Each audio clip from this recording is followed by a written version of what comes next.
Okay, आवाज़ वगैरह ठीक है। अब देखें, मुझे बताएं, आइस का 1 डिग्री जल्दी बढ़ेगा या वाटर का? अच्छा, वाटर का आप कहेंगे बढ़ेगा जल्दी, आइस का बढ़ेगा 1 डिग्री सेंटीग्रेड? आइस का 1 डिग्री सेंटीग्रेड बढ़ ही नहीं सकता। आप कितना ही हीट कर लें इसे, दुनिया की सारी हीट ले जाके आइस को दे दें और उससे कहें कि अपना 1 डिग्री सेंटीग्रेड बढ़ा ले खुदा के लिए, वो नहीं बढ़ाएगी, क्योंकि आइस का टेम्परेचर होता है 0 डिग्री सेंटीग्रेड। और अगर उसका टेम्परेचर ज़ीरो नहीं रहा ना, तो वो आइस ही नहीं रहेगी। तो इसका मतलब ये हुआ कि आइस का टेम्परेचर नहीं बढ़ सकता। तो हम इतनी हीट जो इसको दे रहे हैं, तो क्या ये हीट ज़ाया हो रही है? स्पेसिफिक हीट तो इसकी आइस की होती नहीं। तो यहाँ पर बात आती है एक नए कॉन्सेप्ट की, जिसको कहा जाता है लैटेंट हीट। अभी हम बात कर रहे थे स्पेसिफिक हीट की, अब हम बात करने के लिए जा रहे हैं लैटेंट हीट की। लैटेंट हीट होती है वो हीट, ज़ाया नहीं होती है हीट, ये वो हीट होती है जो किसी भी ऑब्जेक्ट की स्टेट को चेंज करवाने में मदद कर रही होती है। अगर उसका टेम्परेचर इंक्रीज़ नहीं हो रहा, तो फिर यकीनन उसकी स्टेट चेंज हो रही होगी। ऐसा नामुमकिन है कि एक ऑब्जेक्ट का ना टेम्परेचर चेंज हो ना स्टेट चेंज हो और वो हीट मैं उसको देता रहूँ और वो ज़ाया करता रहे। Heat energy can neither be created nor be destroyed है, law of conservation of energy के मुताबिक। तो इसका मतलब ये जो हम हीट इसे देते हैं, ये इसकी स्टेट चेंज करने में जाती है, और इस हीट को हम कहते हैं लेटेंट हीट। तो अब हीट दो तरह की हो सकती है, एक हो सकती है स्पेसिफिक हीट और एक हो सकती है लेटेंट हीट। दोनों में क्या डिफरेंस है? स्पेसिफिक हीट वो हीट है जो 1 डिग्री सेंटीग्रेड बढ़ाने के लिए रिक्वायर्ड है, लेटेंट हीट वो हीट है जो स्टेट चेंज करने के लिए रिक्वायर्ड है 1 किलोग्राम ऑफ अ सब्सटेंस का। मास आपने वही सेम लेना है। तो अब ज़रा लेटेंट हीट की बात कर लेते हैं। तो लेटेंट हीट वो हीट होती है जो unit mass of a substance का स्टेट चेंज करने के लिए जो हीट रिक्वायर्ड होती है without changing in its temperature. मैंने आपको बताया ना, आइस का टेम्परेचर चेंज नहीं हो रहा था, वो वाटर तो बनती जा रहा था, लेकिन वाटर बन के आइस के साथ मौजूद था, तो आइस अभी भी पिघल रही थी। जब तक थोड़ी सी भी आइस पानी में मौजूद होगी, उस पानी का टेम्परेचर भी 0 डिग्री सेंटीग्रेड रहेगा उस आइस की वजह से। तो इसका मतलब ये हुआ कि जो आइस का टेम्परेचर है वो 0 डिग्री सेंटीग्रेड है, तो टेम्परेचर चेंज नहीं हो रहा, स्टेट चेंज हो रही है, और ऐसी हीट को हम कहते हैं लेटेंट हीट। लेटेंट हीट की भी अब दो टाइप्स हो गए। अच्छा, ये दो टाइप्स क्यों हो गई? सीधी सी बात है, दो टाइप्स तो होना ही था भाई। एक तो वो हीट होगी जो सॉलिड को लिक्विड से कन्वर्ट कर रही होगी स्टेट को, ठीक है, और एक वो हीट होगी जो लिक्विड को कन्वर्ट कर रही होगी गैस में। तो एक को हम कहते हैं लेटेंट हीट ऑफ फ्यूजन और दूसरी को हम कहते हैं latent heat of vaporisation. Fuse हो रहा है आपका सॉलिड, तो वो हो गई लेटेंट हीट ऑफ फ्यूजन। यानी कि वो हीट जिसमें आपका 1 किलोग्राम ऑफ सब्सटेंस जो है वो मेल्ट हो रहा हो without changing in its temperature, called latent heat. और दूसरी तरफ वो हीट जो लिक्विड से गैस में कन्वर्ट हो रही है, वो आपकी कहलाएगी लेटेंट हीट ऑफ वेपराइजेशन। तो एक हो गई लेटेंट हीट ऑफ फ्यूजन, दूसरी हो गई लेटेंट हीट ऑफ वेपराइजेशन। तो दोनों हीट की डेफिनेशन यहाँ पे मौजूद है। फार्मूले की बात की जाए तो इनका फार्मूला बहुत सिंपल होता है, delta Q is equal to M H F. H F है लेटेंट हीट ऑफ फ्यूजन का कांस्टेंट, मास वो है कितना मास उसने कन्वर्ट करा है कितनी हीट लेने के बाद। इसके अंदर डेल्टा टी आने का सवाल ही नहीं होता, क्योंकि चेंज इन टेम्परेचर इसके अंदर ज़ीरो होता है। तो इसमें डेल्टा टी नहीं आता लेटेंट हीट के फार्मूले में, जबकि स्पेसिफिक हीट में होता ही टेम्परेचर चेंज है, तो उसमें डेल्टा टी लाजमी मजलूम आता। तो ये बात आपने दिमाग में रख ली, ठीक है। अब ये जो सारी बातें मैंने आपको पढ़ाई हैं, इन सब का ताल्लुक है आपके एक न्यूमेरिकल से, जो न्यूमेरिकल आपका मोस्ट इंपॉर्टेंट पेपर के अंदर आता है। यानी कि इस क्लास में हम सिर्फ वो न्यूमेरिकल ही सॉल्व कर सकेंगे, इतना इंपॉर्टेंट दो न्यूमेरिकल हैं। एक उसकी, अल्लाह आपका भला करे, 5 ईयर के अंदर आया हुआ है 2011 के अंदर, वो सवाल है, 3 सवाल है, तो दो तो मैं आपको यहीं करा दूंगा, तीसरा फिर आपने खुद करना है। वो है क्या? ज़रा सपोज करें ये मेरे पास एक ऑब्जेक्ट है, रिलेशन नहीं समझाया, किस चीज़ का relation? Relation between molar specific heat and specific heat. वो इतना कुछ इम्पोर्टेंट है भी नहीं, वो मोल को किलोग्राम में कन्वर्ट करने का रिलेशन है, उससे कोई फ़र्क नहीं पड़ता। अच्छा, अब आप देखें, ये है मेरे पास क्या चीज़, एक ऑब्जेक्ट जिसका टेम्परेचर है 100 डिग्री सेंटीग्रेड, ठीक है, और एक और मेरे पास ऑब्जेक्ट है जिसका टेम्परेचर है 50 degree centigrade. K M T नहीं आएगी बेटा टेस्ट में, Haris, kinetic molecular theory test का हिस्सा नहीं होगा। अब अगर ये एक आइसोलेटेड सिस्टम है, दुनिया से कटा हुआ है, तो यहाँ कहीं से भी हीट इंटर नहीं हो सकती और लीव नहीं हो सकती। तो अब इन्हीं की आपस में हीट जो है वो शेयर होगी। तो अब ये है क्योंकि हायर टेम्परेचर रिजर्वायर, तो ये जो है हीट अपने में से निकालेगा और किसको देना शुरू करेगा, जो लोअर टेम्परेचर रिजर्वायर है, क्योंकि हीट जो है हमेशा हायर टेम्परेचर से लोअर टेम्परेचर की तरफ फ्लो करती है। ये प्रोसेस कब तक चलता रहेगा, जब दोनों थर्मल इक्विलिब्रियम में नहीं आ जाएंगे, जब दोनों का टेम्परेचर एक नहीं हो जाएगा, जब तक ये प्रोसेस चलता रहेगा। मान लेता हूँ कि थर्मल इक्विलिब्रियम टेम्परेचर आ जाता है और 58 डिग्री सेंटीग्रेड हो जाता है, तो अब इस पूरी इन्वायरमेंट का टेम्परेचर जो है वो कितना हो जाएगा, 58 डिग्री सेंटीग्रेड, जिसमें इसका टेम्परेचर भी 58 होगा और इसका टेम्परेचर भी कितना हो जाएगा, 58। तो आप नोटिस करें, एक ने अपने टेम्परेचर को लॉस करा है जबकि दूसरे ऑब्जेक्ट ने उसी टेम्परेचर को गेन करा है, ठीक है, और उसकी वजह से उसने अपने टेम्परेचर को इंक्रीज़ करा है। अब मैं आपसे सवाल करूं कि अगर मेरा ये जो पहला ऑब्जेक्ट है इसको मैं नाम दे देता हूँ लेट्स से ए का, और जो दूसरा ऑब्जेक्ट है इसको मैं नाम दे देता हूँ बी का, तो change in temperature of delta A object में कितना चेंज आया, और यही मैं सवाल आपसे करूँ change in temperature of B object में कितना चेंज आया, तो आप लोग क्या कहेंगे, ए ऑब्जेक्ट में कितना चेंज आया और बी ऑब्जेक्ट में कितना चेंज आया टेम्परेचर का, ये आपसे सवाल है।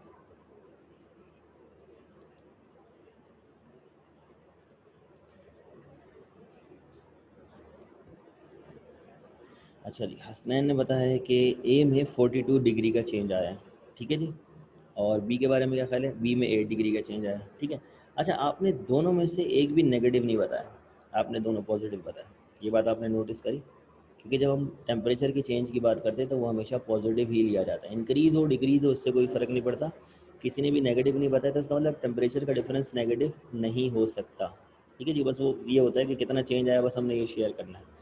तो यहाँ पर मैं आपसे एक सवाल करूँ कि भाई अगर ऐसा है तो आपने जो फार्मूला लगाया होगा वो किस तरह लगाया होगा, आपने जो फार्मूला लगाया होगा, आपने लगाया होगा पहले वाले केस के लिए, आपने लगाया होगा जो ये वाला टेम्परेचर है इसको हम कहते हैं इक्विलिब्रियम टेम्परेचर TE, और सपोज़ कर लेते हैं जो ऑब्जेक्ट ए का इनिशियल टेम्परेचर है मैं उसको कह देता हूँ T1, और जो ऑब्जेक्ट बी का इनिशियल टेम्परेचर है मैं उसको कह देता हूँ T1 डैश, ठीक है।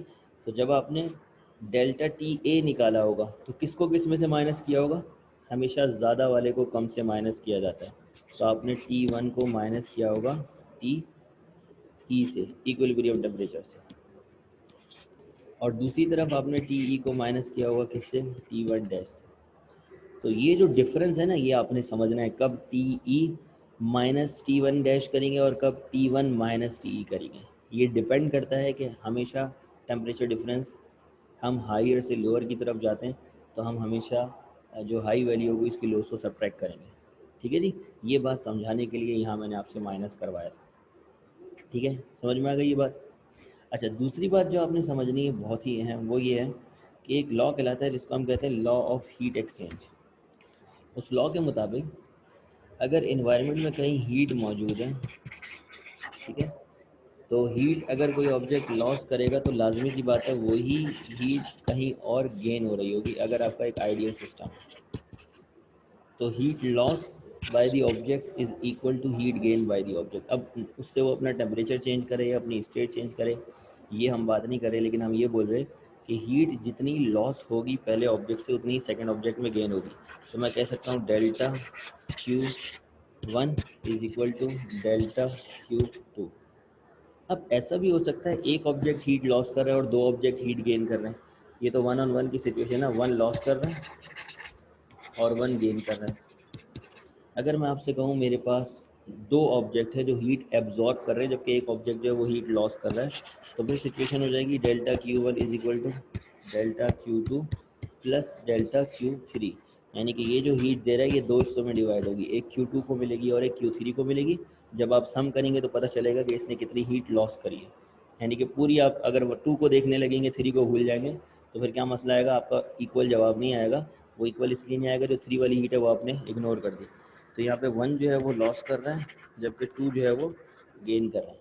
अब ये समझाना मकसद था, इस तरह हज़ार सिचुएशन हो सकती है, आपने बस ये देखना है कितने ऑब्जेक्ट हीट लॉस कर रहे हैं और कितने ऑब्जेक्ट जो है वो हीट गेन कर रहे हैं। अब वो उस हीट से कर क्या रहे हैं, अगर वो हीट से अपनी स्टेट चेंज कर रहे हैं तो स्टेट चेंज का फार्मूला लगेगा, अगर वो अपनी हीट से अपना टेम्परेचर बढ़ा रहे हैं तो टेम्परेचर चेंज का फार्मूला यानी कि स्पेसिफिक हीट का फार्मूला लगेगा। तो डेल्टा क्यू का कौन सा फार्मूला यूज़ होगा ये भी बहुत अहम है, और ये हमें सिचुएशन बताएगी न्यूमेरिकल्स की कि कौन सा फार्मूला हम यूज़ कर सकते हैं। तो अब आ जाते हैं अपने न्यूमेरिकल्स की सिचुएशन की तरफ। इंतहाई अहम न्यूमेरिकल आपकी बुक का न्यूमेरिकल नंबर 11.6, ठीक है। इसके अंदर आपसे कह रहा है अ 2 किलोग्राम आयरन ब्लॉक, एक 2 किलोग्राम का आयरन ब्लॉक है। तो मैंने अपना डेटा बनाया, डेटा में मैंने लिख दिया कि मेरे पास जो आयरन ब्लॉक है उसका जो मास है वो कितना है, वो 2 किलोग्राम है। Is taken from furnace where its temperature was 650 degree centigrade. इसका जो टेम्परेचर था T1 वो कितना था, 650 डिग्री सेंटीग्रेड। इतना हाई इसका टेम्परेचर था, इसका मतलब लाजमी ये ऑब्जेक्ट वो होगा जो हीट लॉस कर रहा होगा। ये तो मुझे ऐसे देखने में समझ में आ रहा है थोड़ा थोड़ा, ठीक है। आगे आपसे कहता है and placed on a large block of ice. इसको हमने ला के उठा के रख दिया कहाँ पर, एक आइस के ब्लॉक पर। और जैसे ही ये 2 किलोग्राम का जो आयरन है ये आके रखा जाएगा, इतना हीट हुआ हुआ 650 पे, तो जैसे ही इस पे लाके गिरेगा तो अपनी हीट आइस ब्लॉक को ट्रांसफ़र करना शुरू करेगा और उसकी वजह से आइस जो है वो क्या होगी, मेल्ट होगी। आइस अपनी स्टेट चेंज करेगी और इस ये अपना टेम्परेचर चेंज करेगा, और टेम्परेचर चेंज करके कितना कर लेगा, जितना आइस का टेम्परेचर होता है। जाहिर सी बात है भाई, इसको आइस पे रखा है तो ये ठंडा तो हो जाएगा ना आइस के बराबर, ठीक है। हम अक्सर चीज़ें ठंडी करने के लिए फ्रिज में रखते हैं, तो फ्रिज का जो टेम्परेचर होता है उसके टेम्परेचर के मुताबिक चीज़ ठंडी हो जाती है ना, उससे ज़्यादा तो नहीं हो सकती। तो यही सिचुएशन यहाँ पर है, जब हम इसको यहाँ रखेंगे तो 0 डिग्री सेंटीग्रेड आइस है, तो इसका टेम्परेचर भी 0 डिग्री सेंटीग्रेड हो जाएगा। इसका फाइनल टेम्परेचर, इसका मतलब क्या हो जाएगा, अगर मैं आपसे पूछूँ, जो आयरन है उसका फाइनल टेम्परेचर हो जाएगा 0 डिग्री सेंटीग्रेड। अब आपसे कहता है assuming that all the heat given by iron is used to melt the ice। अब जितनी भी हीट आयरन ने लॉस करी है ना, जो गेन हुई है दूसरी तरफ उससे आइस मेल्ट हुई है, बस ये मानो, ये मत समझना है टेम्परेचर चेंज हुआ है। इसका मतलब जो हीट लॉस हुई है वो तो स्पेसिफिक हीट है क्योंकि टेम्परेचर चेंज हुआ है, लेकिन जो हीट गेन हुई है वो लेटेंट हीट है क्योंकि उसने अपनी स्टेट चेंज करी है। तो कह रहा है how much ice is melt, कितना आइस का मास जो है वो मेल्ट हुआ होगा। इसका मतलब ये M1 मान लेते हैं, तो आपको M2 कैलकुलेट करना है। अब ज़रा सोल्यूशन की तरफ आ जाए, तो सोल्यूशन में तो मैं वही लिखूंगा कि heat lost by the first object is equal to heat gain, law of heat exchange, heat कभी ज़ाया नहीं होती। तो यहाँ पर भी डेल्टा क्यू का फार्मूला लगेगा Q1 में, और यहाँ पर भी डेल्टा क्यू का फार्मूला लगेगा Q2। लेकिन यहाँ पर जो फार्मूला लगेगा वो टेम्परेचर चेंज हुआ है 650 से 0 डिग्री सेंटीग्रेड, तो स्पेसिफिक हीट का फार्मूला लगेगा, यानी कि M1 MC डेल्टा T, और C भी लेंगे 1 यानी कि आयरन का, इज इक्वल टू, और यहाँ पर लगेगा लेटेंट हीट का फार्मूला क्योंकि आइस ने अपनी स्टेट चेंज करी है, तो ये हो जाएगा M2HF। ये फार्मूले का चेंज है। यहाँ पर MC डेल्टा T क्यों नहीं लगा, क्योंकि उसने थोड़ी ना अपना टेम्परेचर चेंज करा है। तो अब अगर मैं आपसे पूछूं कि हमें M2 रिक्वायर्ड है, तो फार्मूला क्या बन जाएगा, M2 is equal to M1 C1 delta T divided by HF। अब इस वक्त तो मैंने आपको कोई भी कांस्टेंट नहीं दिया, लेकिन जनरली जो पेपर में सवाल आता है तो ये कांस्टेंट लाजमी आपको गिवन होता है। सर सी क्यों आया, फार्मूला है ना डेल्टा क्यू का, डेल्टा क्यू का फार्मूला है MC डेल्टा टी, तो डेल्टा क्यू की जगह उसकी वैल्यू पुट करिए। ठीक है जी, आसानी शुरू होने वाली है। मैं आपको कांस्टेंट की वैल्यूज़ लिख के दे रहा हूँ, आप फिर इसको सॉल्व कर लीजिएगा और आंसर मुझे बता दीजिएगा नमाज के बाद। हाँ अलबत्ता ये बात याद रखें, कांस्टेंट क्योंकि वैरी करते रहते हैं, हर मटेरियल टू मटेरियल अलग होते हैं, मेटल टू मेटल अलग होते हैं, तो ये लाजमी आपको देगा नमाज के बाद। चलो मैं इसे दोबारा रिपीट करता हूँ, अभी जो इसको सॉल्व कर लो। सी की वैल्यू आयरन का जो स्पेसिफिक हीट है C1 वो है 499.8 जूल पर किलोग्राम केल्विन, और जो HF है आइस का, अगर मैं गलत नहीं हूँ तो 36000 जूल पर केल्विन, जूल पर किलोग्राम। ठीक है जी,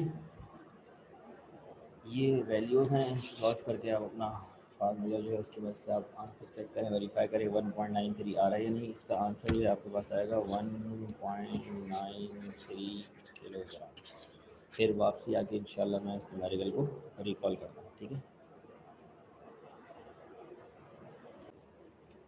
अस्सलाम वालेकुम, अच्छा जी, वेलकम बैक। आंसर आप लोगों का बिल्कुल सही है, 1.93 किलोग्राम। और जहाँ तक रही बात इस चीज़ की कि युसरा ने कहा है सर लेटेंट हीट और स्पेसिफिक हीट, कैसे करा वो समझा दें न्यूमेरिकल में। देखो लेटर हीटर वो स्पेसिफिक हीट मैंने ऐसे करा कि उसने मुझसे कहा था, देखो उसने कहा कि जो आयरन है ना उसका टेम्परेचर है 650 और उसको आइस पे रख दिया, जिसकी वजह से उसका टेम्परेचर हो गया 0 डिग्री सेंटीग्रेड। जाहिर सी बात है अगर मैं उसको आइस पे रखूँगा तो उसका टेम्परेचर क्या हो जाएगा 0 डिग्री सेंटीग्रेड, किसी भी चीज़ का हो जाएगा। मैं अपने हाथ को आइस पे रख दूँ तो मेरा हाथ के टेम्परेचर का भी 0 डिग्री सेंटीग्रेड हो जाएगा, इसलिए तो आप हाथ हटाते हैं अपना फ़ौरन कि 0 डिग्री सेंटीग्रेड हो जाता है, इतना कूल डाउन हो जाता है।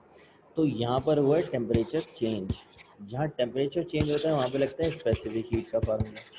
तो आयरन वाली साइड जिसने हीट लॉस करी वहाँ पर हमने फार्मूला लगाया टेम्परेचर चेंज का। 1 मिनट होल्ड करना।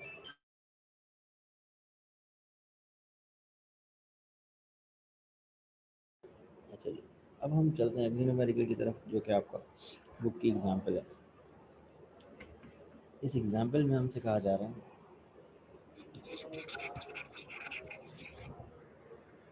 11.5 आपकी बुक की एग्जाम्पल है। अब 50 gram piece of metal is heated to 100 degree centigrade. कोई भी मेटल है, इसने ही नहीं बताया कि मेटल कौन सा है, कॉपर है, आयरन है। इसने कहा है कि एक सिंपली एक मेटल है जिसका जो मास है ये इसने मुझे दिया है। ठीक है, मास कितना है, m1 कह देता हूँ 50 ग्राम। किलोग्राम में कन्वर्ट करना हो तो 1000 से डिवाइड कर लेंगे। Is heated to 100 degree centigrade. इसका टेम्परेचर कितना है T1 100 डिग्री सेंटीग्रेड। फिर आपसे कहता है जी बेटा, जी बेटा पेपर में कांस्टेंट वैल्यूज गिवन होंगी। अच्छा, अब हमने इसको ड्रॉप कर दिया कॉपर के कैलोरीमीटर में। अच्छा, ये जो कॉपर का कैलोरीमीटर होता है ये एक तरह का कप होता है, कॉपर का बना हुआ होता है। ठीक है, ये इस तरह का एक कप होगा। आप जब एक्सपेरिमेंट वगैरह करेंगे, लैब वगैरह परफॉर्म करेंगे तो वहाँ पर आपको ये दिया जाएगा। ये कॉपर का बना हुआ होता है कैलोरीमीटर। कहता है इसका जो मास है वो है 400 ग्राम। तो यहाँ पर एक नया मास आया तो मैंने इसको कह दिया m2, और m2 कितना है 400 ग्राम। इस कॉपर के कैलोरीमीटर में वो इस मेटल को डालने के लिए जा रहा है। लेकिन इसने कहा है कि इस कॉपर के कैलोरीमीटर में वाटर भी मौजूद है। तो यहाँ वाटर भी मौजूद है, और वाटर कितना मौजूद है वो आ जाएगा m3। तीसरी चीज़ आ गई ना, वाटर भी कह रहा है कि 400 ग्राम मौजूद है। और कहता है जो कॉपर का कैलोरीमीटर है और जो आपका कॉपर का इसके अलावा वाटर है, दोनों का टेम्परेचर सेम है। और वो कितना है 20 degree centigrade, initially at 20 degree centigrade. तो मैं इसको कह देता हूँ T1 डैश, दोनों का इनिशियल टेम्परेचर है डैश, और ये 20 डिग्री सेंटीग्रेड। ठीक है जी। अब यहाँ पर ये दोनों आ चुके हैं थर्मल इक्विलिब्रियम में, तीनों चीज़ें थर्मल इक्विलिब्रियम में आ चुकी हैं। कौन सी तीन चीज़ें, एक है आपका मेटल जिसको आपने कैलोरीमीटर में प्लेस करा है, और पहले से वहाँ मौजूद था वाटर। मेटल का टेम्परेचर है 100 डिग्री सेंटीग्रेड, वाटर का टेम्परेचर है 20 डिग्री सेंटीग्रेड, और इस कॉपर के कैलोरीमीटर का टेम्परेचर है 20 डिग्री सेंटीग्रेड। मैं आपसे सवाल करूं T1 डैश क्यों कहा, T1 क्योंकि हमने उसको कह दिया था, इनिशियल टेम्परेचर कह दिया था हमने 100 डिग्री सेंटीग्रेड है वो 1, उसके लिए हमने लगा दिया था। अब इसके लिए अगर आप T1 डैश नहीं कहेंगे तो आप कुछ और नाम दे दें, आप T2 कह दें, आप सिंपली टी कह दें, लेकिन T1 नहीं कह सकते क्योंकि T1 हमने किसके लिए कह दिया, मेटल के लिए कह दिया। इसका टेम्परेचर अलग है तो कोई और नाम देना था, आपका जो दिल चाहे आप नाम दे लें। ठीक है ना। अच्छा जी, अब जो हीट का ट्रांसफ़र है, अगर मैं आपसे पूछूं कि कहाँ से कहाँ हो रहा होगा, तो ये जो मेटल है ये हीट कर रहा होगा लॉस। क्लियरली सी बात है कि भाई जो मेटल है इसका टेम्परेचर जो है वो ज़्यादा है तो वो क्या करेगा, हीट लॉस करेगा। वेर एज जो टेम्परेचर है आपका, ये जो है ये हीट गेन करेगा। और ये अकेला हीट गेन नहीं करेगा, वाटर तो हीट गेन करेगा, साथ में कैलोरीमीटर से अटैच है तो ये इसको भी हीट देगा, ये भी हीट गेन करेगा। तो ये दोनों हीट गेन कर रहे हैं, और मेटल है ये हीट लॉस कर रहा है। ठीक है, तो अब जो बात यहाँ पर समझ में आती है वो ये है कि भाई जब हीट का इंटरचेंज हो रहा है तो यहाँ पर एक कोई फाइनल इक्विलिब्रियम टेम्परेचर भी तो होगा जिसको हम TE कहते थे, जो मैंने आपको अभी थोड़ी देर पहले कॉन्सेप्ट में बात समझाई। तो ज़रा उसकी बात करें तो वो भी इसने हमें दिया हुआ कहता है if the final temperature of the system is 22.5, तो ये जो टेम्परेचर है क्या होगा, ये होगा TE 22.5 डिग्री सेंटीग्रेड। कहता है find the specific heat of metal, यानी कि इसने मेटल बताया ही नहीं है, कौन सा उसकी स्पेसिफिक हीट मालूम करें। अगर मैं उसकी स्पेसिफिक हीट को सी से रिप्रेजेंट करूँगा तो बात गलत हो जाएगी, क्योंकि इसके मास को मैंने M1 से करा है, तो इसकी स्पेसिफिक हीट को भी C1 से रिप्रेजेंट कर लेते हैं, क्वेश्चन मार्क। फिर कहता है the specific heat of copper, copper की स्पेसिफिक हीट इसने दी हुई है, कॉपर को हमने M2 से रिप्रेजेंट करा है, तो इसकी स्पेसिफिक हीट को C2 से रिप्रेजेंट करेंगे, और ये 386 जूल पर किलोग्राम केल्विन। और अगर हम बात करें वाटर की, तो वाटर की स्पेसिफिक हीट को C3 से रिप्रेजेंट करेंगे, और ये 4200 जूल 2 किलोग्राम केल्विन। तो ये सिर्फ इतना हिस्सा हमारा डेटा था जो हमने इसका बनाया इस न्यूमेरिकल का। अब जब सोल्यूशन की बात करेंगे तो सोल्यूशन में हमें सबसे पहले क्या देखना होगा, हमें सबसे पहले देखना होगा कि कितने ऑब्जेक्ट हीट लॉस कर रहे हैं और कितने ऑब्जेक्ट जो वो हीट गेन कर रहे हैं। यानी कि जो कंडीशन है वो ये कहती है कि heat loss by the first object और any of the other object is equal to the heat gain by the other one.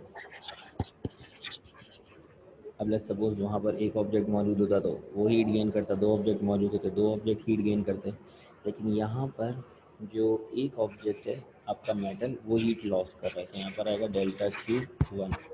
और जो हीट गेन कर रहे हैं वो आपका कॉपर है, और कैलोरीमीटर का जो कॉपर है वो, इसके अलावा वाटर भी है, दो चीज़ें आपकी हीट गेन कर रही हैं। तो जो हीट गेन वाली साइड है वहाँ पर Q2 भी आएगा और Q3 भी आएगा। अब मैं आपसे सवाल करूं कि भाई Q1 का टेम्परेचर चेंज हो रहा है, यानी कि मेटल जो है उसका टेम्परेचर चेंज हो रहा है, तो बिल्कुल हो रहा है। उसका टेम्परेचर था 100 डिग्री सेंटीग्रेड, और 100 से कहाँ हो गया वो 22.5 पे चला गया, इक्विलिब्रियम टेम्परेचर पे चला गया। तो यहाँ पर फार्मूला लगेगा MC डेल्टा टी का, लेकिन जो M है वो 1 लिया जाएगा, C है वो 1 लिया जाएगा, और डेल्टा टी को चलो डेल्टा टी रहने देते हैं।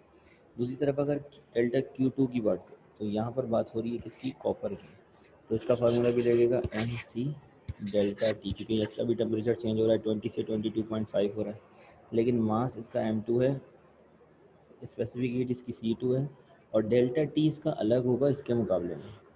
ये तो 100 से 22.5 पे जा रहा है ना, ये तो 20 से 22.5 पे जा रहा है, तो उसका डेल्टा टी डैश कह देते हैं, डेल्टा टी नहीं कह सकते। सिमिलरली अगर इसकी बात करें तो ये M3 है, और ये C3 है, और ये डेल्टा टी डैश है। इसको भी डेल्टा टी डैश कर सकते हैं क्योंकि दोनों का टेम्परेचर सेम चेंज हो रहा है, इसका भी 20 से 22.5 हो रहा है, इसका भी 20 से 22.5 हो रहा है, तो हम दोनों के लिए डेल्टा टी डैश एक ही सिंबल यूज़ कर सकते हैं, जबकि दूसरे के लिए डेल्टा टी इसलिए यूज़ करेगा उसका टेम्परेचर 100 से 22.5 की तरफ जाए। ये चीज़ क्लियर है। अब जो रिक्वायर्ड है वो क्या है, स्पेसिफिक हीट ऑफ मेटल, ये रिक्वायर्ड है। अब अरेंज करते हैं M1 और डेल्टा टी को दूसरी तरफ भेज देते हैं, तो क्या हो जाएगा, C1 इज इक्वल टू, बेटा कहीं पर भी स्टेट चेंज नहीं हुई ना, तो लेटेंट हीट कैसे लगेगा, टेम्परेचर चेंज हुआ है ना सब जगह, कहीं पर स्टेट चेंज हो तो लेटेंट हीट का फार्मूला लगता है। डेटा वापस समझा दें तो क्या हो गया। अच्छा C1 की बात की जाए तो C1 बराबर हो जाएगा M2 C2 delta T dash plus M3 C3 delta T dash divided by M1 delta T. और अब डेल्टा टी भी बहुत अहम है, डेल्टा टी किस लिहाज से अहम है,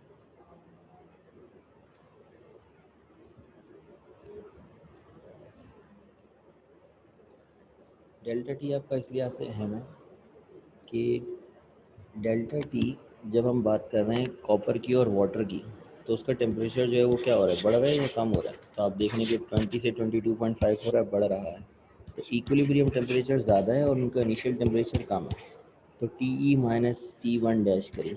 जबकि दूसरी तरफ अगर मैं बात करूं किसकी,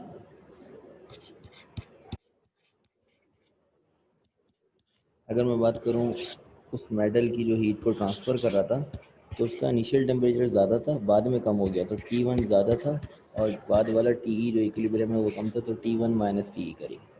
तो ये डिफरेंस आपने याद रखना है, कब TE माइनस इनिशियल टेम्परेचर होगा और कब T1 माइनस TE होगा। ये डिपेंड करता है सिचुएशन पे। अगर टेम्परेचर आपका इंक्रीज़ हो रहा है तो इंक्रीज़ होने के बाद जो आपका फाइनल टेम्परेचर है वो ज़्यादा हो जाएगा, तो फाइनल में से इनिशियल को माइनस करेंगे, और डिक्रीज़ हो रहा है तो फिर इनिशियल में से फाइनल को माइनस करेंगे। अब तमाम वैल्यूज़ आपको गिवन है, M2 आपको गिवन है, C2 आपको गिवन है, TE minus T1 dash given है, एंड सो ऑन। सारी वैल्यूज़ को सब्स्टिट्यूट करने के बाद आप आंसर निकालें, C1 का क्या आएगा, यूनिट क्या होगी इसकी, जूल पर किलोग्राम केल्विन। ठीक है जी। और रही डेटा की बात, तो डेटा एक नज़र में आपको और दिखा देता हूँ। ठीक है, डेटा जब हमने बनाना शुरू करा तो डेटा में ही हमसे कह रहा था,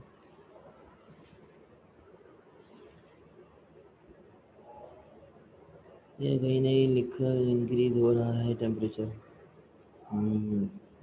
क्या बात है, कहीं पर भी नहीं लिखा हुआ कि टेम्परेचर इंक्रीज हो रहा है। और 22.5 जो मुझे दिया हुआ है, मैं इतना बड़ा मतलब क्या बोलूँगा अपने आप को, कि मुझे ये नहीं पता कि 20 और 22.5 में कितना डिफरेंस है ना, पता ही नहीं चल रहा। 20 और 22.5 को देख के मैं अंदाज़ा ही नहीं लगा सकता इंक्रीज़ हो रहा है डिक्रीज़ भाई। मैं तो प्रिंट से आया। और इसी तरह 100 और 22.5 को देख के भी मैं अंदाज़ा नहीं लगा सकता कि इंक्रीज़ हो रहा है डिक्रीज़। जब वो कह रहा है कि सिस्टम का पूरी ये तीनों चीज़ों का जो मिक्सचर है, इसका जो फाइनल टेम्परेचर है वो 22.5 हो गया, तो इसका मतलब सबका टेम्परेचर 22.5 हो गया ना। ये बात मैंने आपको उस वक्त समझाई थी ना, टी ए और टी बी को लेके, कि दोनों का टेम्परेचर सेम हो जाएगा। इक्विलिब्रियम टेम्परेचर सिस्टम सिस्टम में सबका चेंज होता है। तो भैया इससे क्या पता नहीं चल रहा है इंक्रीज़ हो रहा है या डिक्रीज़ हो रहा है। सर प्लीज़ मैं मस्जिद जिक्र कर दी, नमाज़ पढ़ने क्या हुआ था। Oh my God. ऐसे एग्जाम्पल नंबर 11.5 है। रिपीट मैं इस लिहाज से कर देता हूँ, डेटा के लिहाज से, कि डेटा आपको दिया हुआ है, या आप कॉपी भी करते जाए साथ साथ। अब अगर आप कॉपी करें तो देखें, डेटा के अंदर दिया हुआ है 50 gram piece of metal is heated to 100 degree centigrade. 50 gram आपका मास है ऑब्जेक्ट का, और उसका टेम्परेचर जो है वो 100 डिग्री सेंटीग्रेड है। उसको ड्रॉप कर दिया गया है कैलोरीमीटर में, जो कि 400 ग्राम है, और उसका जो वाटर उसके अंदर मौजूद है कैलोरीमीटर में, वो भी 400 ग्राम है। तो क्या सिचुएशन बनी थी, मैंने आपको बताया था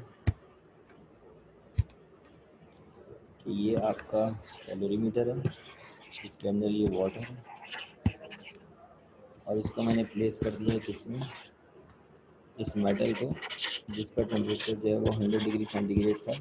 इसको मैंने प्लेस कर दिया है किसमें, इस कैलोरीमीटर और वाटर में।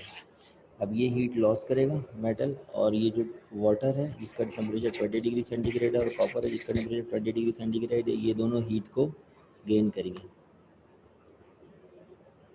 ठीक है जी, ये दोनों हीट को क्या करेंगे, गेन करेंगे। तो heat loss by the first object is equal to the heat gain by the other object वाला फार्मूला हमने कंडीशन लगानी है यहाँ पर। तो उस कंडीशन के मुताबिक हमने लगाया heat loss by the first object is equal to the heat gain by the other two object. वो अदर टू ऑब्जेक्ट आपके क्या थे, एक था आपका कॉपर का कैलोरीमीटर, और दूसरा था आपका वाटर। सब जगह पे स्पेसिफिक हीट का फार्मूला लगा, क्योंकि सब जगह पे टेम्परेचर आपका चेंज हो रहा है। तो M1 C1 delta T, M2 C2 delta T, M3 C3 delta T. 1 1 use हो रहा है मेटल के लिए, 2 2 यूज़ हो रहा है कॉपर के लिए, और 3 3 यूज़ हो रहा है वाटर के लिए। एंड देन जब हमने डेल्टा टी की बात करी, तो हमेशा बड़ी वैल्यू में से छोटी वैल्यू को माइनस करते हैं। तो डेल्टा टी जब हमने हीट लॉस वाले के लिए लगाया, तो उसका इनिशियल टेम्परेचर ज़्यादा होगा, तो यहाँ पर हमेशा T1 माइनस टी ई करेंगे। दूसरी तरफ इनिशियल टेम्परेचर जो है वो क्या होगा, कम होगा, बाद में ज़्यादा हुआ होगा क्योंकि वो हीट गेन कर रहा है, तो वहाँ पर T E minus T1 dash करेंगे।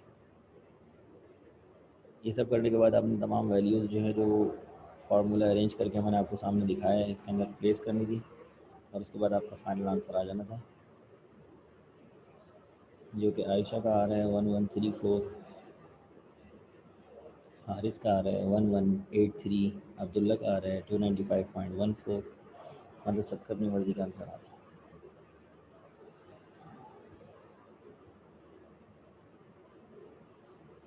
बुक की एग्जाम्पल है ये, बुक की एग्जाम्पल चेक करो। हाँ सॉल्व भी हुआ होगा, प्लस माइनस की वो गलती कर रहे हैं आप लोग, आंसर आप लोगों को सही नहीं।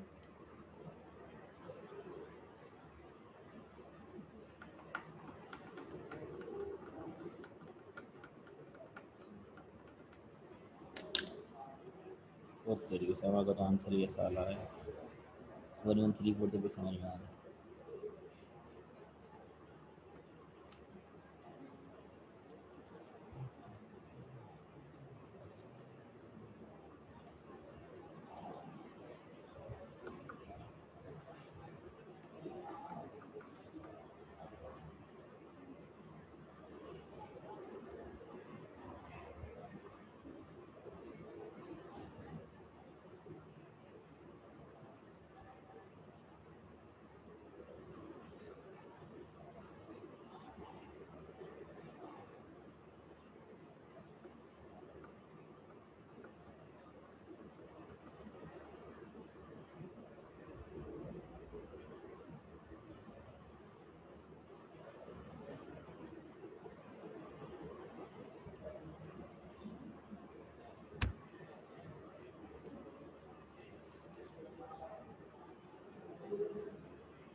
अच्छा, अभी आपकी जो 5 है उसका एक सवाल है, क्वेश्चन नंबर 9, अगर आप देख सकते हैं, ये भी इसी टॉपिक से रिलेटेड है।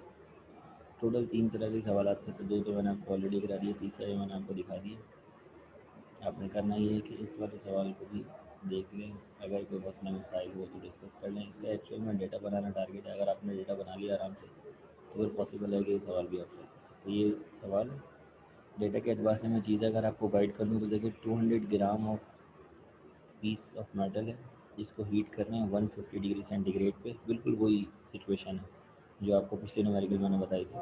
और उसको ड्रॉप कर दिया एलुमिनियम के कैलोरीमीटर पे, यानी कि अब कॉपर का नहीं है, एलुमिनियम का कैलोरीमीटर है, तो फिर स्पेसिफिक हीट भी किसकी लेंगे, एलुमिनियम की लेंगे, यानी कि जो ग्लास बना हुआ था वो कॉपर का नहीं है, वो एलुमिनियम का है। 500 ग्राम उसका मास है और 500 ग्राम उसके अंदर वाटर मौजूद है, और इसका इनिशियल टेम्परेचर जो है वो कितना है, 25 डिग्री सेंटीग्रेड है।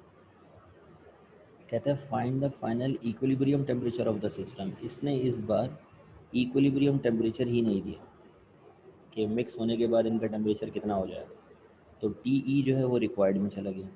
जबकि स्पेसिफिक हीट अभी इसने तीनों की दे दी, इसने वाटर की भी दे दी स्पेसिफिक हीट, जो कि आपको याद भी करनी होगी, कांस्टेंट होती है, वाटर की अक्सर नहीं भी देते हैं। एलुमिनियम की भी दे दी स्पेसिफिक हीट, और इसने उस मेटल की भी स्पेसिफिक हीट दे दी जिसको ड्रॉप किया गया था। तो स्पेसिफिक हीट पिछली बार रिक्वायर्ड थी ना इस मेटल की, इस बार इन्होंने स्पेसिफिक हीट आपको दे दी, और आपसे कहा है कि इक्विलिब्रियम टेम्परेचर जो है वो आपने कैलकुलेट करना है। तो ये थोड़ा सा डिफरेंस है। अब इक्वेशन को कैसे अरेंज करेंगे, टी ई को कैसे कॉमन लेंगे, वो सारे काम आपने देखने, न्यूमेरिकल आपका सॉल्व करेगा।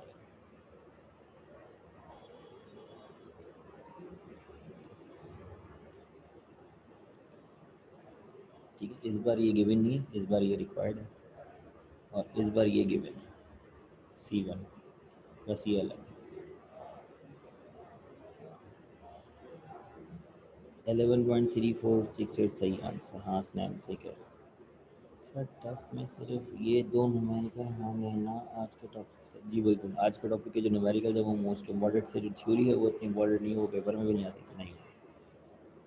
बाकी ये जो टॉपिक तो न्यूमेरिकल जो मैंने आपको कराया ना, ये तीन, बल्कि तीन कराया ना, दो करा दिए, एक आपको करने के लिए दिया है, इसके अंदर मैंने बताया सिर्फ क्या डिफरेंस है। टी ई आपको गिवन था इस वाले केस में, इसमें टी ई गिवन नहीं है, और स्पेसिफिक हीट गिवन है। इसमें स्पेसिफिक हीट मिसिंग थी तो टी ई गिवन था। कोई एक चीज़ तो वेरिएबल देंगे। सर एक क्वेश्चन का बता, डेटा बता दिया कैसे बनेगा सर, एक क्वेश्चन का डेटा बता दे कैसे बनेगा, किस क्वेश्चन का बेटा? सर आंसर नहीं आ रहा, मैं क्या करूँ, आंसर नहीं आ रहा, कैलकुलेटर से सॉल्व करके दिखा, चलो ये भी करके दिखाता हूँ, 1 2 3।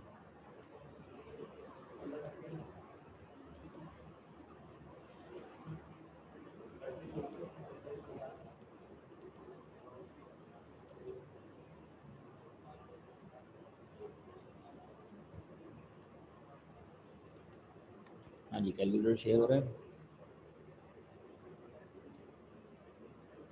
ठीक है जी। अब हम सबसे पहले सॉल्व करते हैं ऊपर वाला पोर्शन, ठीक है। उसके अंदर हमारे पास था, तो मुझे बताएगा फार्मूला क्या था, एक मिनट में ज़रा फार्मूला देखूँ।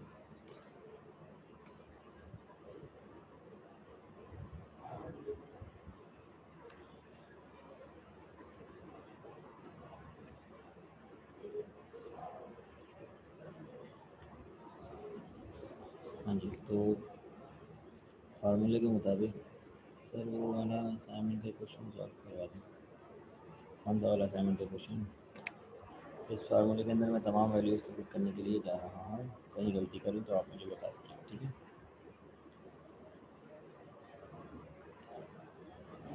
सबसे पहले यहाँ पे कह रहा है आपको करना है M2। M2 कितना था, 400 ग्राम, मल्टीप्लाई बाय C2। C2 कितना दिया था भाई, तो बताएगा। C2 कितना था,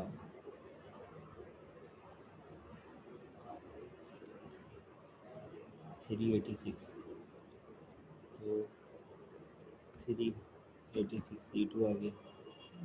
अब हमने इन दोनों को मल्टीप्लाई करने के बाद ब्रैकेट लगाना है, तो फिर ब्रैकेट लगाया, और T E minus T1 dash, T कितना था, 22.5 माइनस T1 कितना था, 20, ब्रैकेट क्लोज, प्लस प्लस अब आप क्या करेंगे, नेक्स्ट क्वेश्चन जो सॉल्व करेंगे, अच्छा इसको पहले इक्वल्स टू दबा दें ताकि इसका आंसर आ जाए, फिर प्लस कर लें, इसके अंदर जो भी आपने ऐड करना है, क्या ऐड करना है, हमें इसके अंदर ऐड करना है M3। M3 कितना है 400 ग्राम, मल्टीप्लाई बाय C3 कितना है, एक ही बात है, कोई फ़र्क नहीं पड़ेगा कुछ। C3 है वाटर का तो 4200 मल्टीप्लाई बाय यहाँ पे भी वही होगा, ठीक है।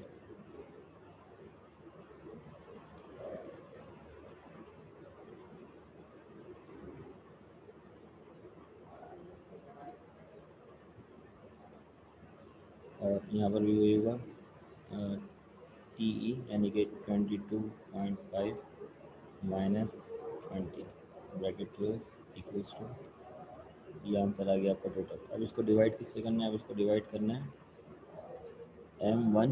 M1 कितना है 50 ग्राम, M1 कितना था 50 ग्राम था, और multiply by T1 minus T1 कितना है, T1 है 100 माइनस T कितना है 22.5।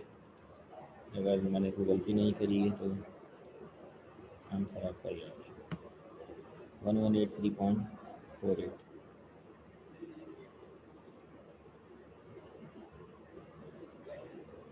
बाकी बुक की एग्जाम्पल है, वहाँ से वेरीफाई कर लीजिएगा, ठीक है जी। तो आज की क्लास को यहाँ पे एंड करते हैं, कोई सवाल वगैरह तो आप डिस्कस कर सकते हैं।